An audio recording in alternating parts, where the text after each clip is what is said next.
सभी साथियों को, आए हुए सभी ग्रामीण को, माता बहनों को, सभी को मेरी ओर से जय श्री राम।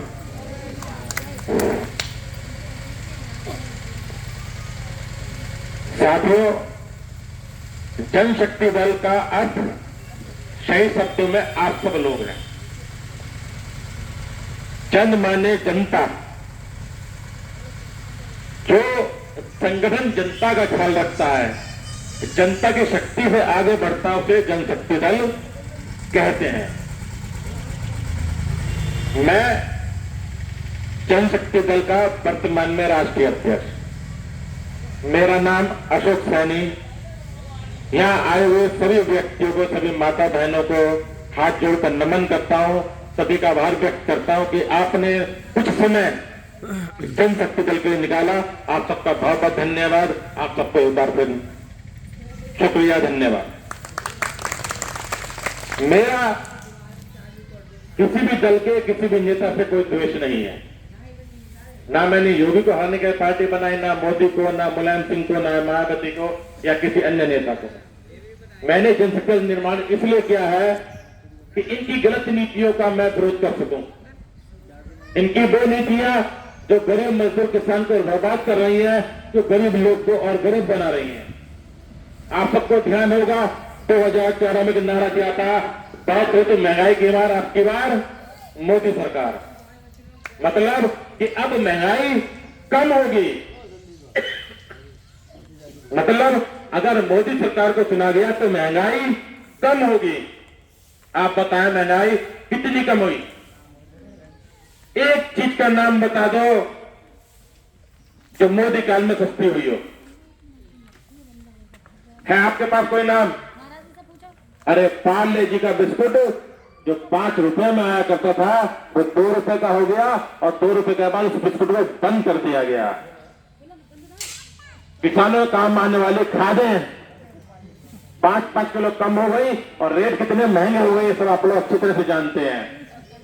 अरे एक जमाने में हमारे घर पे 100 वाट का बिजली बिल जलता था और बिल 340 रुपए आता था। आज एलईडी बल्ब आ गए 9 वाट के, 5 वाट के और बिल 2-2.5 हजार से कम नहीं आता। तो बताओ भाइयों, ऐसी नीति का विरोध होना चाहिए या नहीं होना चाहिए? अभी इलेक्ट्रॉनिक मीटर आ रहा है, प्रीपेड मीटर आ रहा है, तैयार हो जाइए आप लोग। आपके घर घर गांव गांव प्रीपेड मीटर लगेंगे, उसका रिचार्ज करेंगे तो आपको घर बिजली आएगी, रिचार्ज नहीं करेंगे तो बिजली नहीं आएगी। बिहार में बिजली के रिचार्ज मीटर लग रहे हैं और लोग परेशान हैं, कहते हैं एक दिन में 5-5 रुपए रिचार्ज करते हैं और पैसे खत्म हो जाते हैं। तो मैं ऐसी नीति का विरोध करता हूं जो केवल और केवल टाटा, अंबानी, बिरला के लिए बनाई जाए। इस नीतियों से गरीब मजदूर किसान का कोई फायदा नहीं है। केवल जो पूंजीपति लोग हैं, अडानी, अंबानी, केवल इन लोगों को फायदा मिलेगा। मीटर आ रहा है चार्ज वाला, वो अंबानी साहब ने बनाया, उस पर लिखा हुआ अंबानी। जो हमारी सरकारी कंपनियां बीएचएल मीटर बनाती थी, उसे मीटर बनाने का काम भी बंद कर दिया गया। तो बताओ, ऐसी नीति से गरीब का कहां फायदा होगा? कोई फायदा होगा? कहा गया किसानों की आय दुगनी की जाएगी, किसानों की आय दुगनी की जाएगी। सभी किसान बैठे हैं, बताओ आय दुगनी हो गई? भैया किसी की आय दुगनी हुई? किसान और गरीबी में आता जा रहा है। महंगी खाद, महंगे बीज और फसल का मूल्य वही। तो बताओ, क्या आप लोग ऐसी नीतियों से खुश हैं? खुश हैं?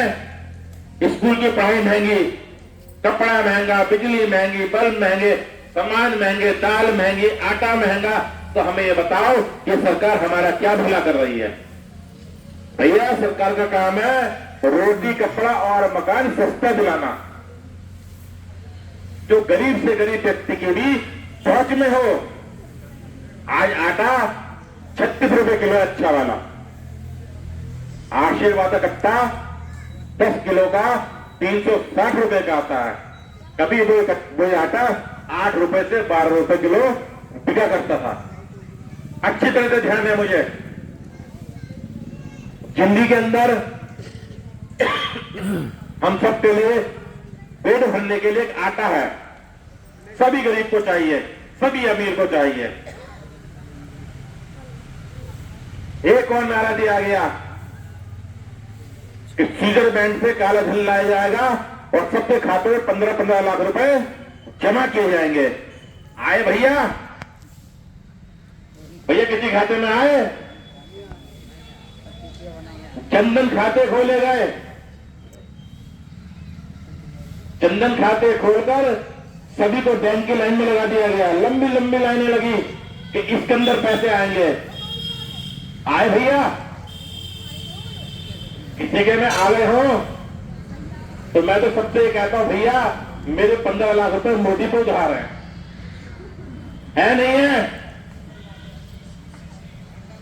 भैया है, सबके ही होंगे जितने बैठे हैं यहाँ, मेरे क्या सभी के होंगे। तो भाइयों, जनशक्ति दल का निर्माण इसलिए किया गया है कि हम वो नीतियां बनाएं, वो कार्यक्रम बनाएं, इससे गरीब से गरीब व्यक्ति के भी आंसू पहुंचे जा सके। क्योंकि भैया मैं भी किसान परिवार से हूं और एक किसान ही दूसरे किसान के दर्द को समझ सकता है। ये बड़े बड़े पूंजीपति, बड़े बड़े नेता, उद्योगपति ये किसी गरीब के दर्द को नहीं समझते। ये तो अपनी जेब भरते हैं, नीतियां तो बनवाते हैं जिनसे इनको तो धंधे चले, इन्हें पैसा मिले और जनता का इन्हें कोई ख्याल नहीं। आने वाला समय आपके लिए और कठिन होने वाला है। अभी एक नया नियम बनाया गया, PPP, पब्लिक प्राइवेट पार्टनरशिप। क्या है ये नियम? आप लोगों के आधार कार्ड जमीन के साथ जोड़े जा रहे हैं, जोड़े जा रहे हैं, शुरू होगा जोड़ने। क्या है ये भैया? यदि अडानी साहब को ये खेत पसंद आ गया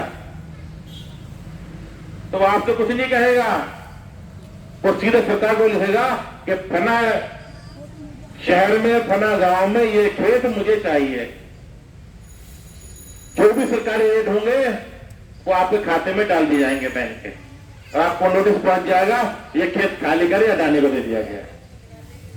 तो तैयार है आप इस बात के लिए? तैयार है आप आने वाले समय में? इस बात को मेरी मजाक मत समझना, कहीं मजाक समझ के टाल रहे हो आप। ये जो आपको खेतों की जमीन जो आधार कार्ड से जो जोड़ी जा रही है, बैंक का खाता जहां से जुड़ गया, अब आपकी जमीनें जोड़नी शुरू कर दी गई हैं। तो ये मत सोचना कि मैं आपसे झूठ बोलने आया हूं। ये निश्चित समझ लीजिए कि अगर मेरा घर पसंद आ गया तो अडानी भाई साहब मेरे घर के लिए लिख देंगे और मेरे खाते के अंदर जो सरकारी पैसे होंगे वो डाल दिए जाएंगे और मुझे नोटिस दे दिया 3 दिन में अपना घर खाली करें। तो समझ लेना ये वक्त भी करीब आने वाला है। कभी आप इस बात को झूठ समझ रहे हो या मेरी बात को मजाक में डाल रहे हैं, तो मजाक वाली बात नहीं है, झूठ वाली बात नहीं है ये। तो मैं आपसे एक बात कहता हूं कि जिस दिन जनशक्ति दल मजबूत हो गया, आप लोगों ने मुझे ताकत दे दी और ज्यादा नहीं 5 विधायक मानता हूं। अगर बरेली मंडल से 5 विधायक मुझे मिल गए तो विश्वास मानना, ये जो प्रीपेड मीटर आ रहे हैं अपने हाथ से उखाड़ के फेंक दूंगा, और जो पुराने मीटर आपके पास होते थे वो मीटर दोबारा लग जाएंगे। ये कुछ तरीका थोड़ी है। पेट्रोल अभी 72 रुपए लीटर हुआ करता था, डीजल 68 रुपए का हुआ करता था। वो उस वक्त हुआ करता था जब कच्चे तेल की कीमत सबसे अधिक थी। आज उसकी आधी कीमत है और पेट्रोल 100 रुपए तक के पास है। भाइयों, आज हमारी जेब से पेट्रोल डीजल एक मूलभूत चीज है। आज गांव के गरीब से गरीब व्यक्ति के पास भी मोटरसाइकिल जरूर होती है। जो पैसा हम कभी अपने बच्चों की शिक्षा के लिए बचा के रखते थे, तो सुख के लिए बचा के रखते थे, आज वो सरकार इस तरीके से हमसे ले रही है। और आप देख रहे होंगे आपके चारों ओर सरकारी प्राइमरी स्कूल, उत्तर प्रदेश के अंदर 5000 स्कूलों का विलय कर दिया गया, स्कूल बंद कर दिए जा रहे हैं। और उसके बाद वो स्कूल किसको मिलेंगे? अडानी साहब को। अब देखना मेरे सामने ही मैं बात करके जा रहा हूं कि उत्तर प्रदेश के 5000 स्कूलों का कॉन्ट्रैक्ट अडानी साहब को दे दिया गया है। और जो स्कूल सबके किनारे होंगे वहां बड़ी बड़ी बिल्डिंगें बनेंगी, और जहां होगा वो अपना प्राइवेट स्कूल चलाएगा। और जो आपका बच्चा 250-300 रुपए साल में शिक्षा लेता था, वो 2,500-3 हजार रुपए आप पर मंथ देंगे। 5 पूंजीपतियों के हाथ में, 5 पूंजीपति के हाथ में हमारा और हमारे बच्चों का भविष्य दे दिया गया है। अभी भी वक्त है, समय है, क्योंकि राजा अब राजा के पेट से पैदा नहीं होता है। अब राजा को हम वोट द्वारा चुनते हैं। अब राजा का चयन होता है, चुनाव होता है हर 5 साल में, और हम चुनते हैं। तो मेरा आपसे यही कहना है, यही सोचना है कि अपने इस भाई को, अपने जनशक्ति दल को मजबूत करें, मेरे हाथों को मजबूत करें, मेरे कार्यकर्ताओं को मजबूत करें।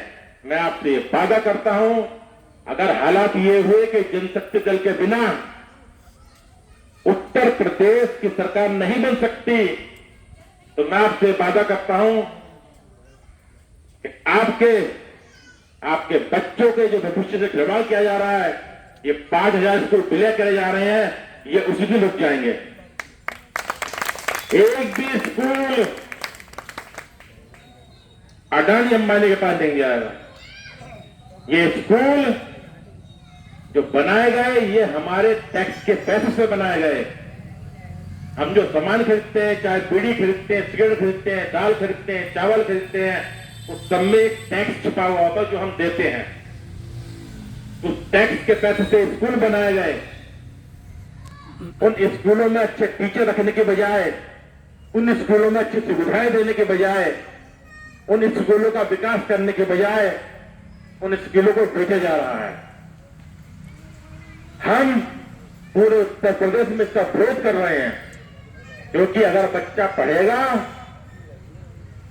लिखेगा, तो हमारे परिवार का विकास होगा। एक पढ़ा लिखा बच्चा ही एक अच्छे भविष्य का निर्माण कर सकता है। इस बात को आप जान लीजिए कि बच्चे हमारे जितने पढ़ेंगे लिखेंगे, उतने ही अच्छे समाज का निर्माण होगा, उतने ही हमारे भविष्य तय होगा, हमारे समाज का भविष्य तय होगा। जब ये स्कूल की पढ़ाई इतनी महंगी हो जाएगी, तो गरीब आदमी अपने घर का पेट भरेगा या उन बच्चों को पढ़ाने स्कूल भेजेगा। तो एक बहुत बड़ी साजिश